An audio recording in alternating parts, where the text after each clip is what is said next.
De regreso en CNN Chile Radio, saludamos al presidente del Senado, el senador Manuel José Osandón de Renovación Nacional. ¿Cómo está, Manuel José? Gracias por conversar con nosotros. Senador. Hola, buenos días, ¿cómo están? Buenos días, gracias por el contacto. Oiga, hay algunos proyectos de ley que es interesante que nos cuente qué opina de ellos. El gobierno ha confirmado que dentro de otra iniciativa legal está el interés del gobierno de disminuir o de que eximir del pago de contribuciones al 60% de los adultos mayores más pobres, o más bien que paguen hasta el 5% tope de sus ingresos. ¿Qué le parece esa solución en medio del debate que se ha dado además en la campaña? Mira, yo la verdad es que soluciones como esa, para poder opinar, hay que conocerlas en profundidad. Lo que me preocupa es que se haya subido un 10% la recaudación de las contribuciones cuando el país ha crecido un 2%, que en el fondo exista un mecanismo súper arbitrario de tasación de las propiedades y que de alguna manera este impuesto se transforme en un impuesto súper injusto y yo diría muy invasivo. Porque mira, fíjate que una persona que... A ver, primero, las políticas públicas en Chile sociales siempre se han medido por los ingresos, no por tu capital, por tu patrimonio. ¿Por qué? Porque una persona, por ejemplo, puede estar en Ñuñoa, con un departamento que se demoró 30 años en pagarlo, con mucho sacrificio, pasa el metro, le retasan su propiedad y le suben el doble las contribuciones y no tiene cómo pagarla. Entonces, como aquí hay un proceso que es un proceso muy duro en el cual te rematan la propiedad, todos dejan casi de comer para pagar esto. O sea, es mucho más duro el Estado que por lo menos que tú no pagaras un crédito. Entonces hay que buscar fórmulas, más que perdonar, fórmulas que sean justas al pago de este impuesto. Y segundo, que como un poco lo que planteó Sichel ayer, que hay una propuesta de los alcaldes de Sichel muy inteligente, decir, mira, si alguien no puede pagar, en vez de sacarlo a remate y dejarlo sin casa, que el sueño de la casa propia se transforma en una pesadilla, bueno, eso podría trasladarse a la venta de esa propiedad cuando se venda y se recaudan todos esos impuestos en el impuesto de transferencia, por ejemplo. Más que diferirlo, si no lo pueden pagar, porque aquí hay un tema de ingresos, sí, pero la arbitrariedad, o sea, aquí tenemos que estudiar de verdad, porque mira, aquí hay candidatos que dicen ya, se acaban las contribuciones para la primera vivienda para todo el mundo, pero no dice cómo va a reponer esas platas de las que viven los municipios. Yo te quiero decir que La Pintana vive en un 99% de este impuesto. Entonces, no es llegar y sacarlo. Es muy complicado, pero tampoco hay que subirlo arbitrariamente. Senador, ahora... De la forma de todas maneras, sí, cuando uno escucha a otros expertos técnicos sobre el tema, respaldan el impuesto territorial que significan las contribuciones porque consideran que es un impuesto que es progresivo, precisamente, no es regresivo, y dicen que los países de la OCDE incluso logran recaudar más de lo que Chile hoy día recauda por esta vía, que se pueden buscar mecanismos para ajustarlo a los ingresos, sí, pero que no sería una buena idea retroceder en el fondo con un instrumento que logra gravar el patrimonio, precisamente.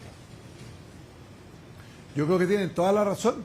Yo no digo que las contribuciones sean un mal impuesto. Si el problema es cómo se aplican. Es que usted decía que era injusto, por eso. Fíjate que No, pero yo te digo por qué. Porque Puente Tuyo te doy un ejemplo de la comuna que más conozco, que es Puente Alto. En Puente Alto el 90 y tantos % no pagaba porque es gente más modesta.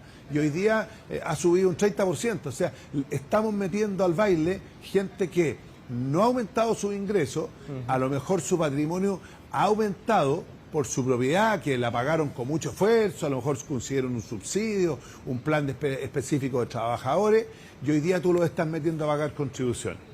Entonces, ojo con eso, porque en el fondo aquí hay mucha gente, la Villa Frey, porque la Villa Frey es una villa, ¿no es cierto?, social.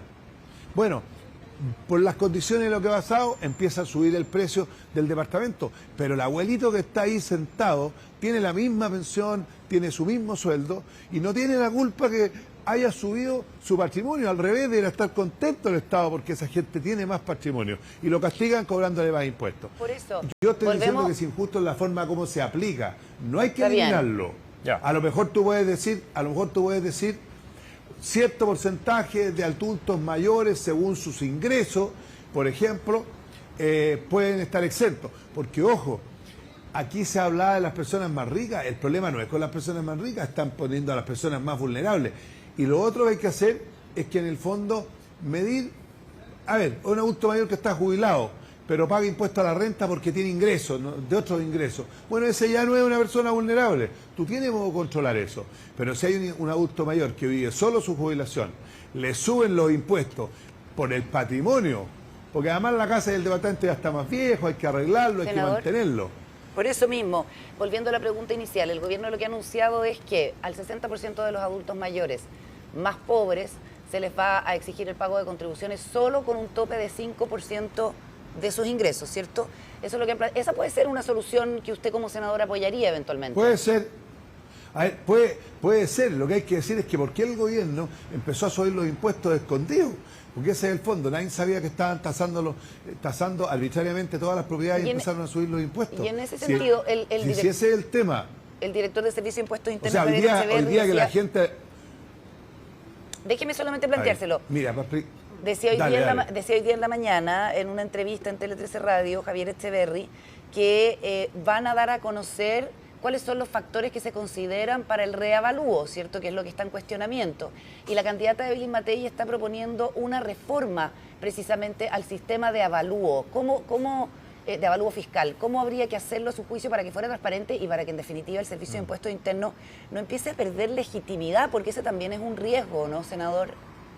Bueno, a ver, el Servicio de Impuestos Internos tiene que tener parámetros y tiene que tener metodologías que todo el mundo conozca y que además tú tengas posibilidades de defenderte. Porque hoy día tú no tienes ni una posibilidad de defenderte. A ti te retasan tu casa y tú vas a apelar y no te pesca nadie. Hablemos las cosas como son. Entonces, Echeverry se equivocó, porque Echeverry, yo creo que como fue director de Impuestos Internos hace muchos años, él, ¿qué pasó? Resulta que hablaba de los ricos, que los que más tenían plata pagaban más, pero después de tantos años, en Chile ha crecido, tenemos una gran clase media, y a veces una clase media súper vulnerable, y a esa le estamos metiendo impuestos. Y eso yo creo que hay que evaluarlo. No digo que no paguen, pero que paguen un precio justo y no una persona. Por ejemplo, Sichel dio una solución que puede ser buena. Bueno, el valor de la venta del minuto que tú compras esa casa es el valor de tus impuestos en el futuro. Y no que te vengan a retasar la casa porque tiene más plusvalía. Eso me parece súper injusto. Porque en el fondo, insisto, la persona que vive de una renta y que tiene una jubilación, que ha comprado, ha pagado todos sus impuestos, pagó un dividendo 30 años y le sube el valor de su propiedad, lo castigan y no le suben el sueldo. Miren, pero hoy día, este país ha crecido senador, en promedio... Una persona que tiene ingresos menores a los 900.000 pesos, hoy día entiendo que está exento del pago de las contribuciones, y si sus ingresos son de hasta 2 millones de pesos más o menos, estoy redondeando la cifra, las contribuciones le bajan a la mitad. O sea, hay beneficios hoy día actualmente para no castigar a quienes tienen menores ingresos, que no están asociados en el fondo a la riqueza patrimonial por esos inmuebles. Sí, es verdad, pero aquí hay un problema que el gobierno está reaccionando con un proyecto de ley porque la gente se enojó. ¿Y por qué se enojó? Porque empezaron a hacer una cantidad de contribuciones, un valor de loco, y además este problema, ¿por qué hay que arreglarlo? Porque hay una retasación cada 4 años, y en el 2026 viene la retasación, y si este mecanismo no se ajusta, puede quedar la grande en 2 años más, o sea, en 1 año más puede quedar la grande, porque hoy día no es tanta la gente, o decir, poca gente que, oye, no pagó las contribuciones, le van a rematar. La gente está angustiada y deja hasta de, no sé, de pagar la salud, comprar remedios, lo que sea, con tal de pagar las contribuciones, porque el Estado me la puede quitar, pues, me puede rematar mi casa. Por lo tanto, esto hay que ajustarlo con técnicos, con profesionales que den una mirada, que la gente pague un precio justo.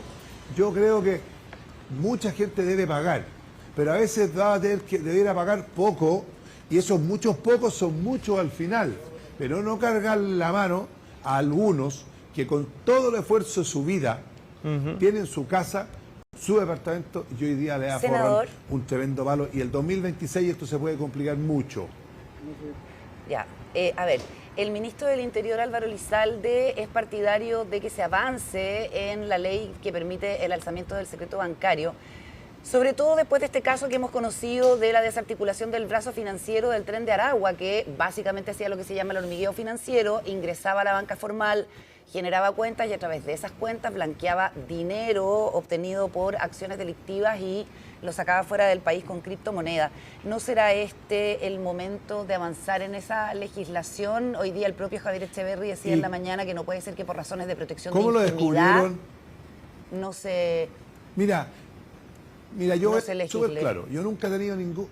Mira, yo no tengo ningún problema en el tema del secreto bancario, ¿ok? El problema es que aquí se dan cifras y se miente. En la Comisión de Economía en la que yo pertenecía, nosotros citamos, ¿no es cierto?, a todos los organismos y en ese estudio que se hizo, se preguntó cuánto se demoraba un juez o el fiscal en abrir una cuenta corriente. Se demoraban creo que 9 días y los casos eran, no sé si 30 al año, no era nada. Entonces, si queremos, porque aquí están haciendo una cuestión electoral, levantar el secreto bancario, hagámoslo con las restricciones para que no se transforme que un fiscal o un investigador o cualquier funcionario público empiece a extorsionar, porque el secreto bancario lo que evita es la extorsión, de que pueda haber extorsión hacia cualquier persona. Ojo, esto puede ser una tremenda herramienta para perseguir a los políticos. Entonces, si vamos a alzar el secreto bancario para el crimen organizado, levantémoslo. Ya, pero levantémoslo con con las restricciones. Sí, pero es que el gobierno lo está usando, lo dice así como la noticia, para afuera. Mire, levantemos el secreto bancario para que crimen organizado. Lógico, claro, pero no dicen la otra parte, porque no se atreven. Primero hoy día abrir las cuentas corrientes, hoy día para los investigadores y los jueces se demoran nada. La abren rapidísimo. Creo que era 9 o 10 días el promedio que se demoraban en abrirla. Nada. El número de cuentas corrientes que habían abierto en el año eran muy pocas las que se necesitaban. Si lo quieren hacer, háganlo, pero no como una estrategia publicitaria para decir que la derecha no quiere abrir Pero si efectivamente se han opuesto al proyecto, senador. Sí, porque se han opuesto al proyecto, porque el proyecto es abierto, porque hay que tener restricciones para que el alzamiento, que yo estoy de acuerdo, el alzamiento no sea o no le dé la herramienta para extorsionar. No, para extorsionar, pues. Si pero, aquí la extorsión... Pero aquí Carolina Toá, por ejemplo, decía hace unos días, disculpe, senador, pero Carolina Toá decía, ayer fue, claro, verdad. Aquí en entrevista decía que cualquier herramienta que se le entregue de investigación a las policías, a los fiscales, puede ser mal utilizada, cualquier herramienta intrusiva en ese sentido. ¿Por qué temerle al levantamiento del secreto bancario? Se preguntaba Carolina Toá entonces. Yo no le temo al levantamiento del secreto bancario. Yo estoy de acuerdo que hay que hacerlo, pero hay que hacerlo bien, no como una estrategia comunicacional para abrir esto de esta forma y que todo el mundo crea que así no se puede esconder la gente, porque eso no es así, porque además esto es un tema muy sensible para extorsionar a la gente, y puede ser a cualquiera. Si hoy día te están extorsionando, dile a la Carolina Toá que se ponga a perseguir a las personas que le están cobrando en todos los locales. Sí, imagínense qué es lo que pasa en todos los locales, la famosa gota a gota en las ferias libres. Bueno, un delito y habrá que perseguirlo, senador. Ya, bueno, y esto también, pues, pero hay que pero hay que presentar la herramienta para quienes delincan, no usen. Mire lo que hacía el fiscal Guerra, empezaba a perseguir las personas, los hacía zumbar y era el fiscal, pues. Entonces, no creemos herramientas que pueden ser muy peligrosas. Hagámoslas bien y pongamos las restricciones para que se usen para el crimen organizado y para los delincuentes, no para cualquier persona. Senador, por último, estamos ya a pocos días, a 2 días de la primaria presidencial y eso obviamente va a repercutir en el comando de Evelyn Matei, que es la candidata de Chile Vamos. Falta todavía por presentar, ha trascendido un par de personas que van a estar en las vocerías, pero básicamente la idea es concentrar en Diego Paulsen las intervenciones. ¿Qué diría usted que es lo más urgente para reconducir una campaña que ahora tiene una amenaza ahí evidente, que es la de José Antonio Kast? Primero, la campaña parte cuando aparezca la candidata de la izquierda. ¿ok? No es lo mismo tener una estrategia frente a Carolina Toá que frente a Jara. Ese es el primer punto. Segundo punto, ¿qué es lo que es una campaña política? Yo he sido hartas veces candidato. La campaña política es vender un producto.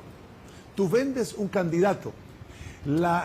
Si yo hago un análisis objetivo de todos los candidatos, después de lo que hemos vivido estos 4 años de un país chantado, con falta de experiencia, con un gobierno súper amateur, necesitamos a alguien que tenga gobernanza, una mujer que tenga la capacidad y que tenga la expertise para poder gobernar, que ha sido alcaldesa buena, que ha sido una gran senadora, que fue una muy buena ministra del Trabajo. Entonces, ¿cómo hacemos para que ella como persona tenga un relato y ese relato demuestre que ella es la persona que es capaz de gobernar y gobernar bien? Porque el próximo gobernante va a tener que hacer grandes reestructuraciones con el problema que estamos. Este es un país que está chantado frente al mundo. ¿Cómo vamos a desarrollar las inversiones?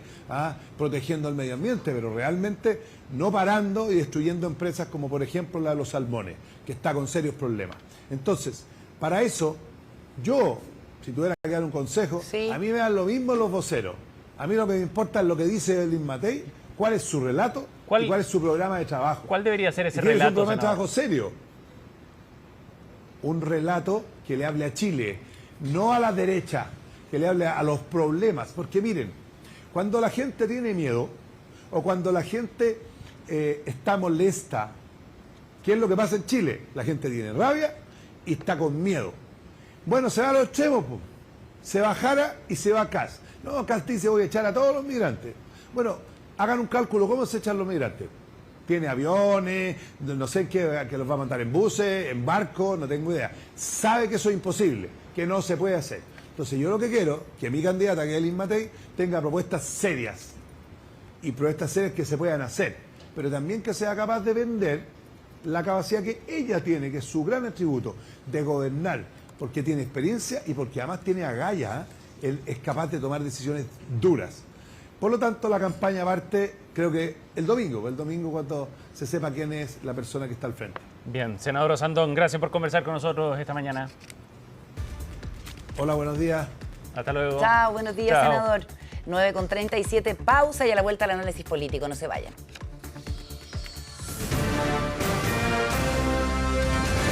Hacemos una pausa y ya regresamos con CNN Chile Radio, AM.